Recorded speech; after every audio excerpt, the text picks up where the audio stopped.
I mean, truly, congratulations. We just showed up. We literally put into practice what we were just learning about with the Science of Wellbeing course. So what kind of like stands out to me about everything we've been learning is that there are a small handful of like high octane practices we can employ to kind of like just get this big boost of wellness. So it's like there's a lot of things we could do, and they would all move the dial a little bit towards the positive side of life, make us a little bit more resilient. And then there's some open your eyes, Floofy. Open your eyes. And then there's some that are just like, you don't have time to do everything, do this one, right? And so meditation, that's a big one. Gratitude, that's a big one. Taking care of our physical selves, our sleeping, our eating, our exercise, those are the biggies. Yeah. Knowing is not half the battle. It's like a third of the battle. We then have to put stuff like that into practice. So thank you for helping me put the meditation to practice today. Yeah, okay. So I'm looking at the time. I'm interested in like doing another video. It's a shorter one. It's like 8 minutes long. And so actually this is a really great, I just set us up for a segue and didn't even know it, right? So we have all this great like, hey, these are high octane practices. Should you choose to implement them, you will get a boost in your well-being. And then I was like, hey, knowing is not half the battle. It's like a third of the battle. We still have to make them into habits. So here we go. Strategies for better habits. How nice is that? I do need to chillax the musica and bring us back. Yeah. So if you're not yeah, so Nightbot's doing a good job of letting you know the two kind of things we've got going on now, which I'm super, super excited about, is we have an on-demand coaching service on Discord, on our Discord. So if you ever want support around like just, anxiety or your loneliness or things that you're just like challenged by in your life, or now that we're all like kind of at home more, like maybe we're having some relationship struggles that weren't there before, it's a great, TMG Connect is a great thing to use. It's a great tool that's there for you guys. It's also there to help you, like that's kind of like on the negative side of things. It's also there for like personal growth and support and goal setting and habit formation. So it's an awesome thing that's been created. I'm really proud of it. You also can just coach with me if you would like to come on live and do that. Floofy will represent you, our little owl puppet. So that's all available to you down below in the panels, in case you didn't know. Oh yeah, that's how I feel too, Mrs. Scott. That's exactly how I feel. In fact, I'm meeting with my coach later today, and I'm super excited about it. Okay, cool. So that was my little plug, my pluggy poo. And here we go. Let's find out about what are better habits. Let's see what Yale's got to say about it.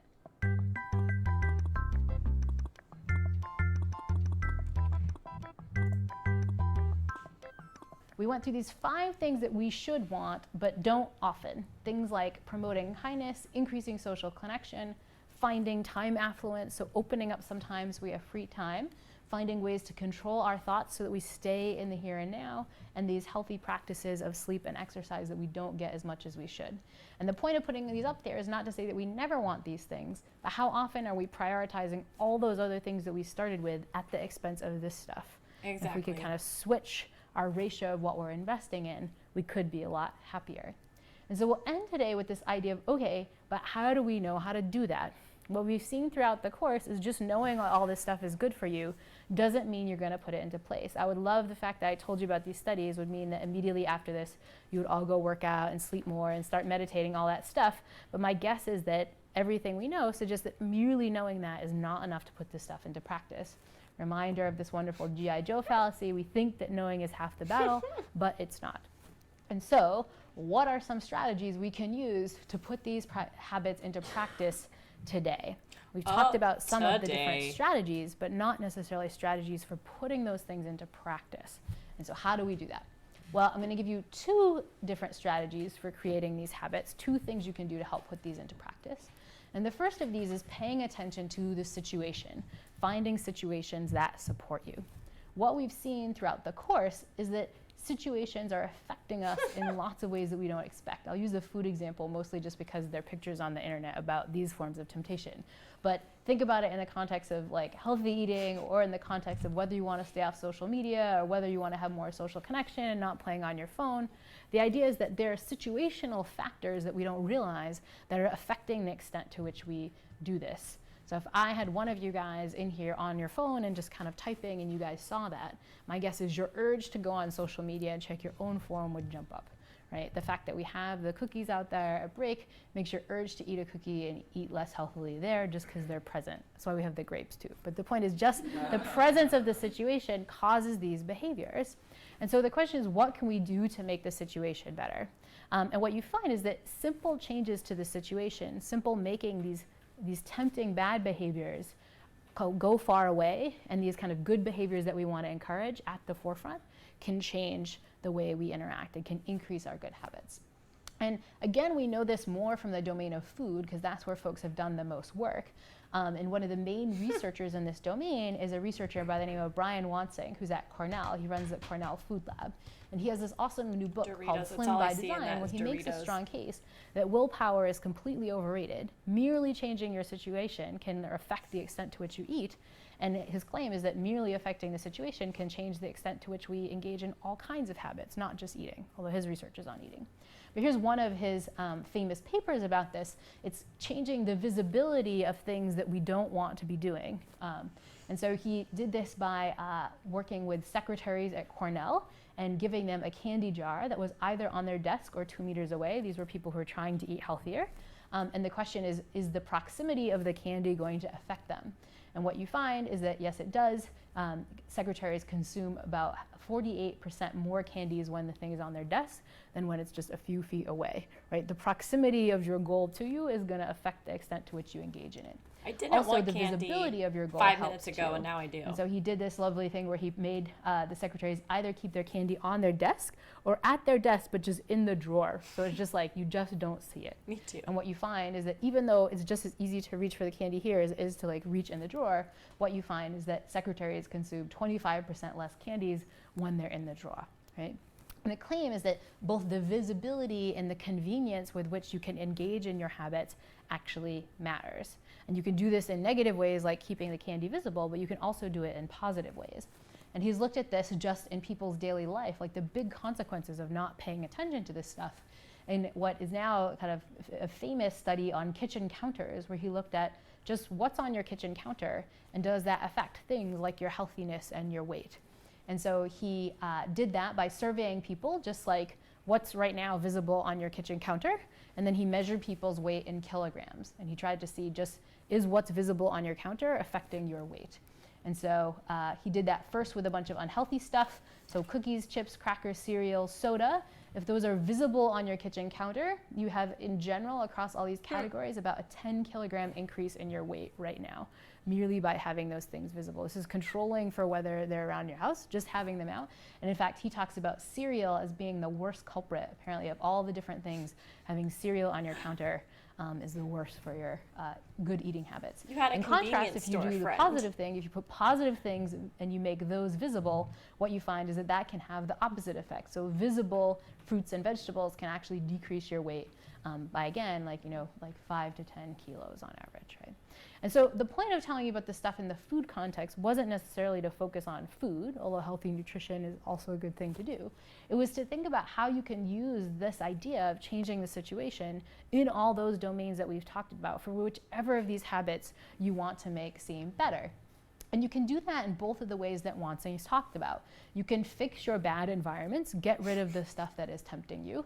You can, if you had the goal of getting off social media after all my negative comments about social media, you can delete it from your phone. You can put your phone away when you're trying to work. You can do these kinds of things. You can make phone-free lunches so that you have more social connection. You can force yourself to keep your phone in a deep pocket that you had to zip so it's not visible, right? All of those things you can do to increase this stuff.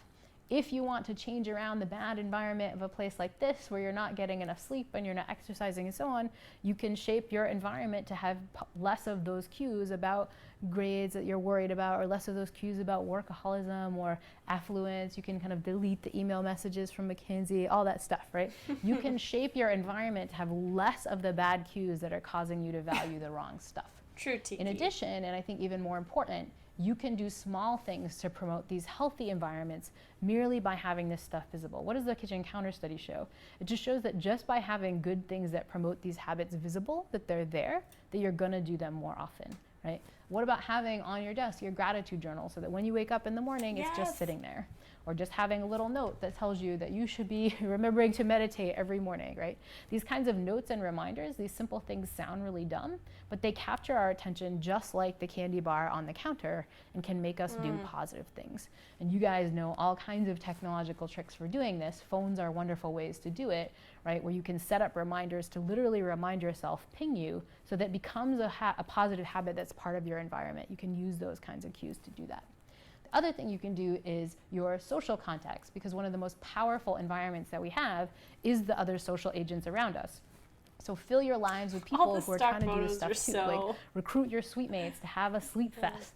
Try to get people to help with you and to engage in all these healthy behaviors. Start a sweet meditation group and so on. They're sitting the point way is too that close having to each others other. around you who are doing this stuff does two things. One is it promotes the positive habits, but it also increases kindness, social connection, all this other stuff that we think matters a lot. And this is one of the reasons that I'm forcing the whole college to do all these wellness weeks, is if you see people around us that are learning about their strengths or engaging in exercise and all the stuff that I'm making everybody do, it means we're all kind of doing it together.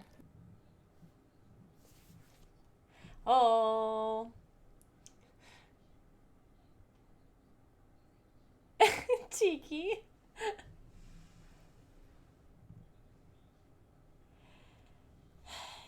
Oh man, I wish I knew what part you were talking to, Mrs. Scott, specifically.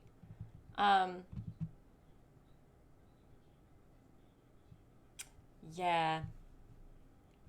That's kind of one of the things I love about coaching in general, is that you really do see how there's general knowledge off of research and stuff, but how what works for one person might not work for another. And you just as a coach, you you don't have to anyways, I'm just there's so much I want to say that I can't sometimes form in my brain. So. Oh yeah, got it. Yep.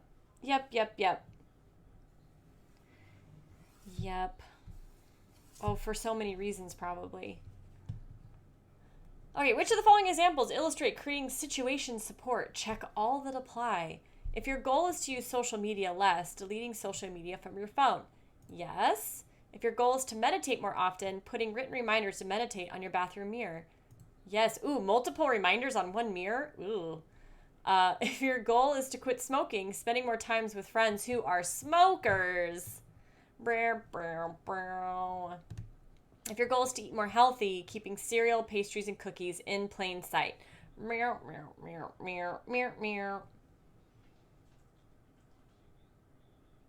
Yeah. Absolutely. What? Okay, we're fine. We're fine. We're perfect. We did that perfectly. Okay, so that was sort of strategy number one. Harness the situation to get some support. Ta-da! All right. Yeah, I mean,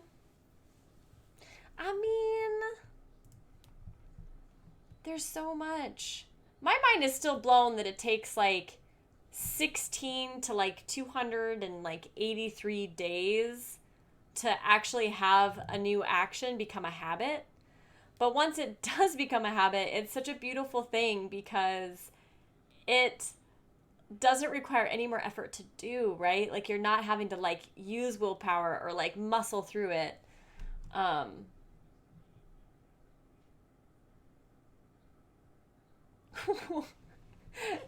Tiki. Uh, oh, yeah. Oh, you guys. Tiki, I was trying to. Oh, so I forget. I'm not great at remembering exact numbers, but it was between. I'm hitting the numbers closely, like 16 days, and then 280 some days. So huge range, huge range. But one of the best findings that came out of that research was that you don't have to be perfect in the action you're trying to develop into a habit in order for you to successfully make a habit. So you can miss a day, you can miss a couple days. What matters is that you show up enough over time, and then it'll become a habit. So I just love that it was like, gave us permission to let go of thinking we had to do it perfectly and just do it.